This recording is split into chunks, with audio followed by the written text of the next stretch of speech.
Roma, año 165 de la era cristiana.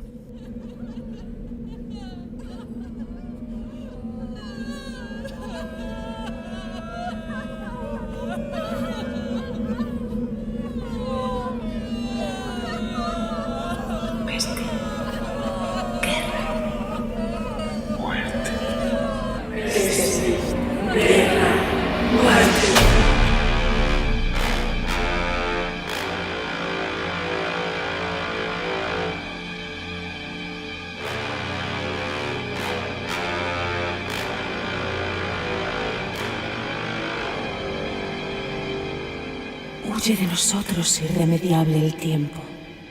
La peste y la guerra se conjuran con los enemigos del imperio.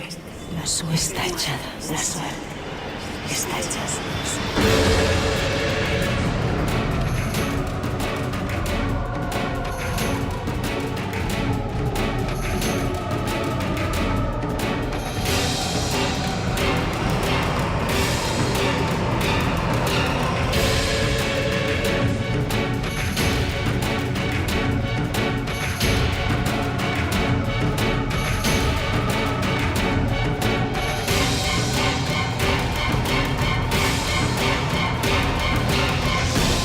Es curioso que una figura histórica de tanta relevancia no se haya representado, que nadie, ningún autor haya considerado un reto trasladar su experiencia del emperador filósofo en el siglo II después de Cristo a la escena.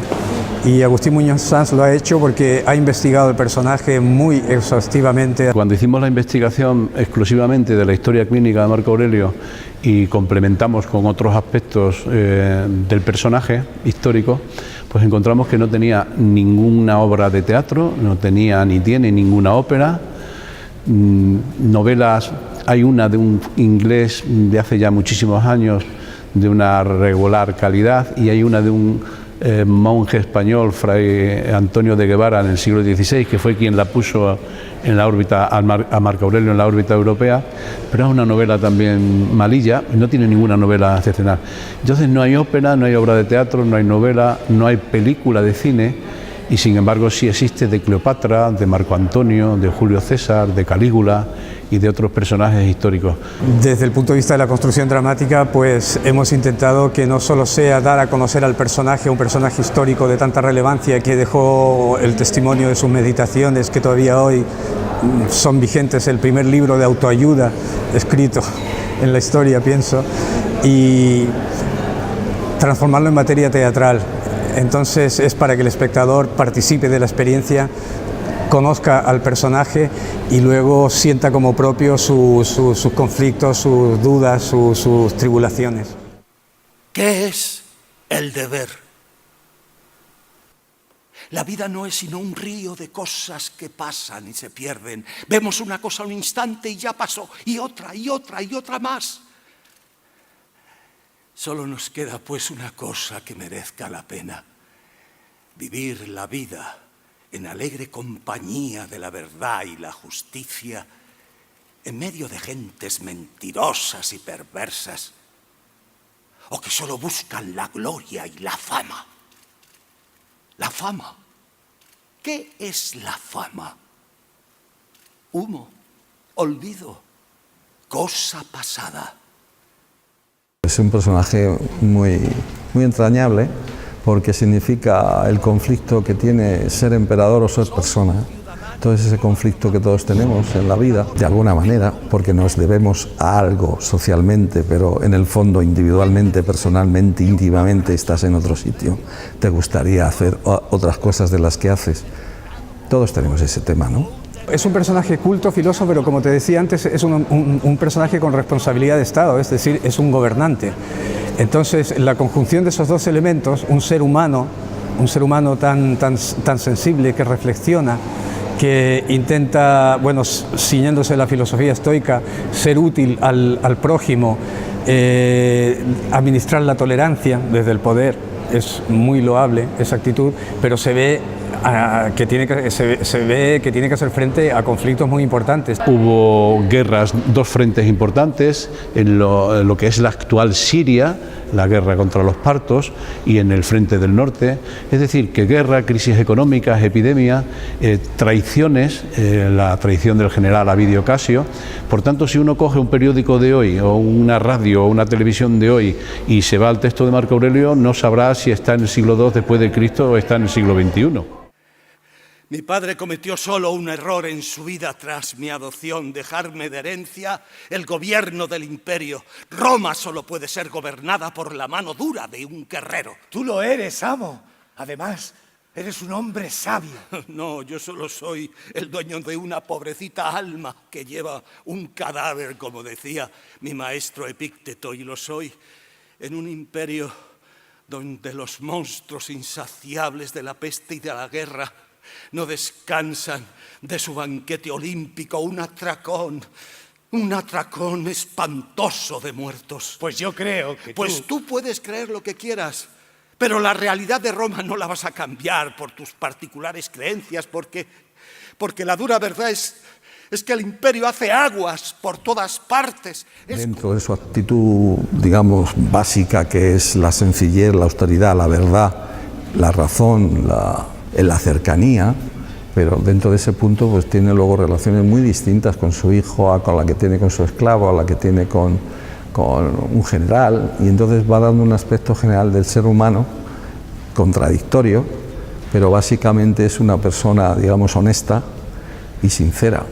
Y los personajes que pululan a su alrededor, pues desde su hijo Cómodo, que pienso que es el leitmotiv principal de la obra, es decir, el conflicto generacional de un hijo que ambiciona el poder y de un padre que quiere que la sucesión sea armónica y que se continúe con su legado, pues crea el principal conflicto de la obra. Yo soy un simple médico. Cumplo con mi juramento al dios Asclepios. ¡Asclepios! ¡Venerado dios de la medicina y de la curación! Pues en Roma se dice que el polémico Galeno está en todos los frentes. Desde las bodas a los entierros, en las camas de los enfermos y en otras camas, en la medicina y en la política. Soy solo médico. No hago política. Mi personaje Cómodo es el hijo de Marco Aurelio. Es un soldado, bueno, es el hijo del emperador, aunque ha sido formado en el estoicismo, que es un movimiento filosófico, y en el ascetismo, que es el rechazo a todos los bienes materiales. Él rechaza de plano toda esa formación, toda esa educación que ha tenido el privilegio de tener desde pequeño, ¿no? A él le gusta más la lucha de gladiadores, le gusta más estar en cazar, es un personaje tiránico, absolutamente obsesionado por conseguir el poder, por suceder a su padre en el trono, en el imperio, o sea, gobernar el imperio romano, y eso es lo que busca. Es un personaje bastante maquiavélico, es un estratega, es casi un esquizofrénico, está obsesionado, ¿no?, con que todo el mundo está en contra de él y todo el mundo conspira contra él. Ratas del imperio. Son cristianos. Ven aquí. Ven aquí. Ven aquí. Los perturbados que andan predicando la existencia de un solo Dios. Los que se dejan devorar en el Coliseo, rezando entre lágrimas, llorando a un Dios que no les hace ni caso y que los deja ser alimento de las fieras. Son ciudadanos como los demás, necesitan ayuda. El emperador no ve con malos ojos el reparto de pan entre los menesterosos. ¡Él lo hace! ¡El emperador es un anciano! ¡Enfermo! ¡Su cabeza no le rige! Porque el brujo de Galeno lo emborracha con sus brebajes y con sus medicinas. No sabe el ignorante viejo que la secta de los cristianos ¡No! trajo la peste a Roma.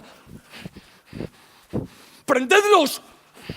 Como tú bien dices, mano derecha de Marco Aurelio, porque es su general, es el mando de las legiones y de alguna forma el que salvaguarda un poco posibles traiciones que pueda haber contra Marco Aurelio, y de alguna forma le advierte que hay, en este caso, una traición por parte de Avidio Casio, que está en la frontera de Partia y se ha autoproclamado emperador sin que Marco Aurelio haya muerto, pensando que ha muerto, él se proclama emperador. Entonces él le advierte a Marco Aurelio de lo que está pasando allí en aquel territorio, ¿no? Y es un personaje, es un soldado súper disciplinado, honesto, serio y ya te digo, es el personaje que salvaguarda un poco la vida de Marco Aurelio. Están los demás personajes, su médico de cabecera, Galeno, ni más ni menos.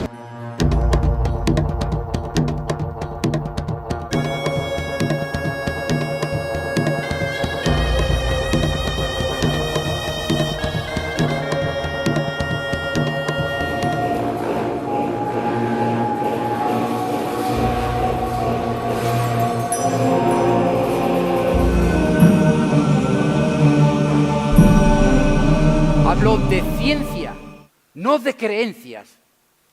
La peste no es un castigo del cielo. Los dioses no intervienen en la peste como propaló Homero, sin duda equivocado. Yo no sé nada de medicina ni de ciencia, eminente Galeno, ni de Homero. Soy un intermediario entre el cielo y el pueblo. Los dioses Asclepios y Apolo lo fueron antes que yo. ¿Asclepios? Bien, bien. Vuestras dos posiciones no tienen por qué ser antagónicas. La razón que sopesa el médico y la fe que pregona el sacerdote pueden convivir en un mismo y mínimo espacio de cualquier biografía. El espectro de su madre, que es quien contra la que también tiene ciertos rencores y temores por la infancia, que en su época formativa la madre quiso hacer de él un emperador. El momento histórico que vivió es muy similar al actual. Hasta dormidos contribuimos y colaboramos a cuanto sucede en el universo. Cada uno colabora de una manera, incluso el que protesta y trata de resistirse a los acontecimientos o pretende que no ocurran, pues de ese también se sirve para sus fines el universo. Solo nos queda pues decidir en qué lado quieres figurar. La dignidad consiste en hacer y decir siempre lo que es conforme a la naturaleza. Que no te aparten nunca de tu camino las opiniones o calumnias de otras personas. Por el contrario, si has hecho y has dicho lo que se debe, no te consideres indigno. Los demás siguen su propio criterio y sus propios impulsos. Tú no codicies esas cosas y sigue tu camino particular, que te marca tu naturaleza en conformidad con la naturaleza común.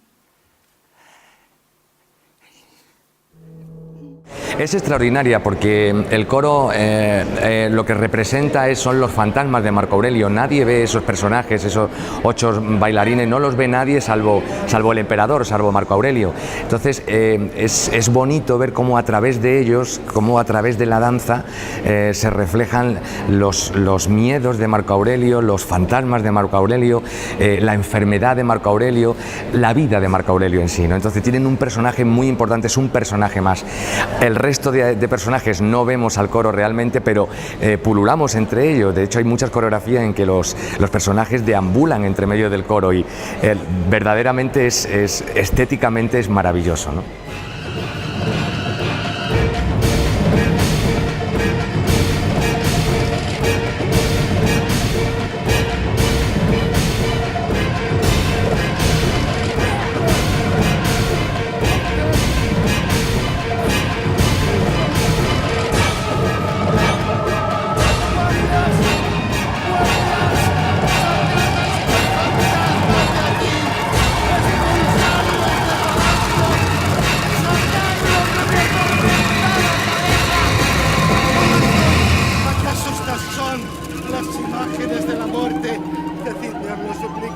¡Ha muerto el emperador! ¡No me mintáis! ¡Ha muerto Marco Aurelio! El sueño es hermano de la muerte.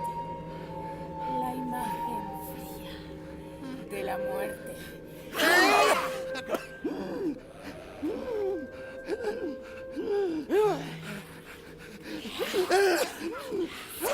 La obra empieza ya con esta persona estando ya tocada, o sea, ya empieza con él un poco enfermo y luego esto se va deteriorando. se va deteriorando, pero realmente en el momento, digamos, de su esplendor no aparece, aparece ya en un momento en que ya está un poco agobiado por la enfermedad. Lo que pasa que, bueno, esto luego acaba más tarde cuando se va a la guerra allí, a la guerra esta del norte, ya ahí acaba más, se va apagando, se va apagando.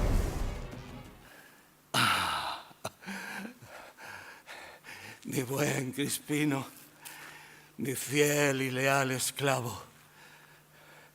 Roma se desmorona, el imperio se me escapa entre las manos.